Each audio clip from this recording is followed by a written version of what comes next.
welcome back to CISN Country. Thanks. Actually, it was beautiful for Together Again, too. Edmonton weather's actually been really good to me. It's been nice. Don't tell anybody. We're trying to keep it as a secret. Well, I'm Vancouver, so I'm just used to the rain. This is many years past due.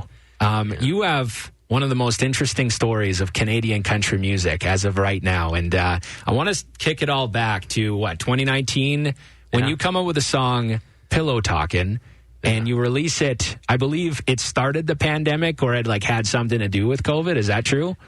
Yeah, we released it 2019 Christmas Day, and the pandemic happened March of 2020. And so we had just released a song for 3 months, and then all of a sudden there's a pandemic. And so it's just it started picking up heat really fast too. And so it's you're supposed to shoot a music video. You're supposed to we don't have a music video for Pillow Talking because it happens so fast. And at that point, we're it's already top 20. What the heck do we do with this? And we weren't expecting it to move that fast. But so everything happened just at the start of the pandemic, when apparently that's not a good time to start putting out music as a new artist. Well, I would disagree. It worked out pretty good for you. I guess this time it was fine. But what people might not realize here in CISN Country is so that you put it out, it blows up, everybody's listening to it, but you're sitting at home in your shorts and your shirt saying, I should be out there on the stage singing this to people, and you were handcuffed there for 3 years while you continued to put out even more singles. So then you finally get out. Yeah. You finally break through. Tell us a little bit about the first time you get up on stage. Man, it was so nice, being in front of people. Because, those 2-ish years, I was doing radio interviews from the construction site all the time. And so I'm I'm still working. Just because you got a song that's doing well on radio doesn't mean you're rich and famous, because nobody knew who I was. And I sure as hell wasn't rich. So.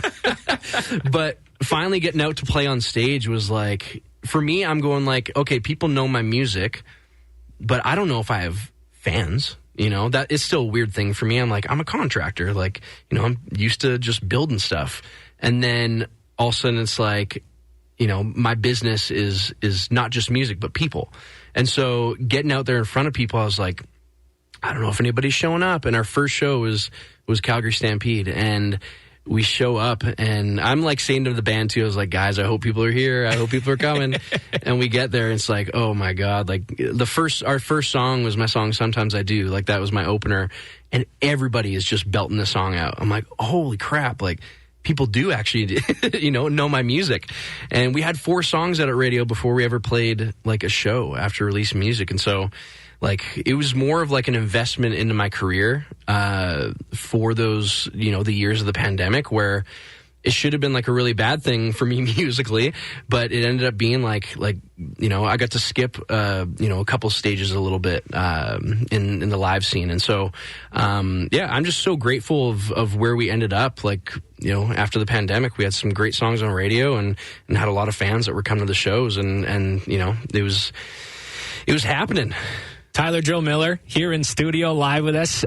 You opened up for Jess at Cook County. You were saying how electric that bar is. We're the biggest fans of Cook. Can you tell us a little bit about that little performance there too?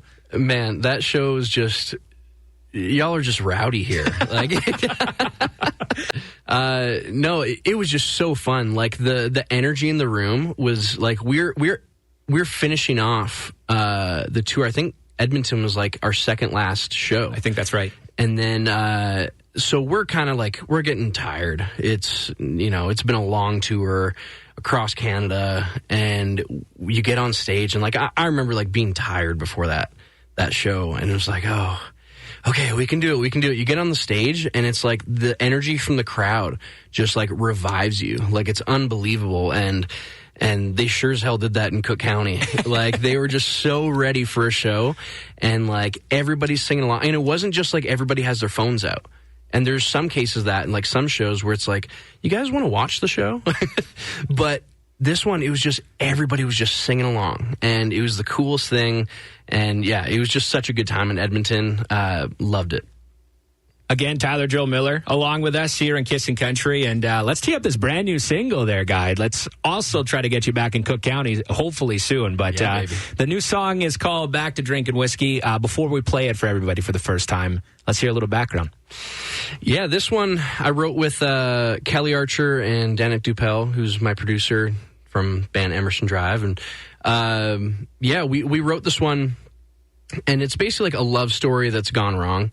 Because like the first half of the chorus is like about all the sweet things and all that. And it's like talking about a relationship where, you know, the girl, she was so great for him that he didn't need to go back to the bar, and, you know, kind of filling that void in his life with this love and this relationship that's going so well. And then once that goes away, it's like, yeah, that love might have been strong, but it turns out the whiskey's a little stronger. So he goes back to his vices and back to what he knows, and that's kind of back to the bottle. I love it. All right, well, let's play the tune. Again, Tyler Joe Miller is going to play us a live song coming up in just a few moments.